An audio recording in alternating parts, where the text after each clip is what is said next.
Hello there and welcome to the Card Grotto. Today I've got my craft favourites of 2015 to share with you again today. And today I'm talking about cardstock and paper. So I'm going to start off with cardstock. I have to be honest, I'm a little bit particular in my cardstocks. I do like a really heavyweight cardstock.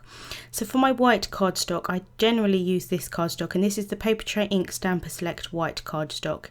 It's £110 and it's just a really thick heavyweight cardstock. I use it for everything, card bases, for copic colouring, for stamping. I just find it a really lovely cardstock to use. If you are elsewhere other than in the USA, it is a little bit pricey to get it shipped over, obviously, because it weighs quite a bit. For me, this is the one item that is worth the shipping. Obviously, of course, I'd prefer it to be less, but I do actually think that it's worth the shipping, and I absolutely love this cardstock. It's just really smooth. Like I said, works really well for copic markers in my opinion, and really love it. Next up, for another white cardstock, if I don't use the Papertrey ink, I use the Neenah Solar White £110 cardstock. Now I have to be honest here, I absolutely despise the £80 version. I just don't get on with it at all. I really dislike it, but I really like the £110 version. Again, it's really good for card bases because it's so heavyweight, and it's nice for stamping on and also for copic colouring. I do prefer the Papertrey ink, I have to be honest, but if I don't have that one, then I do like this Neenah Solar White. Next up, for coloured cardstock, generally there's 4 manufacturers that I really like.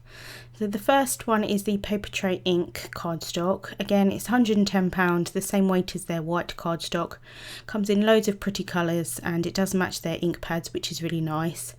Again, just really great for card bases, and obviously you can stamp and colour on this as well, but I don't generally do that with coloured cardstock. The next is the MFT cardstock, my favourite things, and this is £100 cardstock. Again, really nice heavyweight, comes in so many beautiful colours. I do apologise for the camera, kind of trying to focus on that there, but really beautiful colours, and again they match their ink pads, which is really nice if you want to kind of mix and match all of your colours on your cards. Next up is Simon's Stamp £100 cardstock. Again, really lovely heavyweight cardstock. Again, comes in really beautiful colours. A lot of their colours do match their ink pads. I know they've brought out a few new ink pads that they don't have the cardstock for, but a lot of their older colours have cardstock and inks together. And last but not least is the Bazzill Card Shop cardstock. This is £100 as well. However, to me it feels actually like about £120. I do actually have to score it on both sides if I'm using it as a card base. But again, really beautiful colours and really holds up really well to lots of layers on cards if you wanted to do that. Next up, I'm going to talk about a couple of speciality papers. The first one here is Vellum. I use Vellum quite a bit, and I really like the Bazzill £40 Vellum.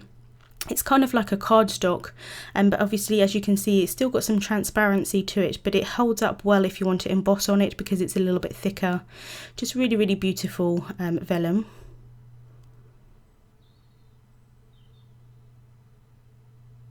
Next up is the Tim Holtz Watercolour cardstock. I really like this watercolour paper. I really like that it's got a smooth side, and it's also got a rough side as well. I generally use this smooth side. It's really good for stamping on, and it's a really thick cardstock. I really like that it's really bright white as well. I do like my cardstocks to be white in colour, I have to say, and most other watercolour cardstocks are quite cream in colour. For card making, this is an excellent quality of watercolour paper.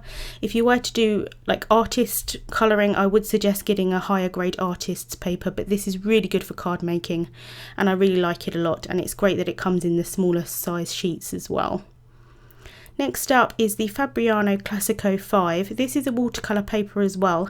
It's a little bit smoother than the Tim Holtz watercolour cardstock in terms of the smooth side. It's about the same as the smooth side, I suppose, but this is smooth on each side. It's a really quite nice bright colour as well.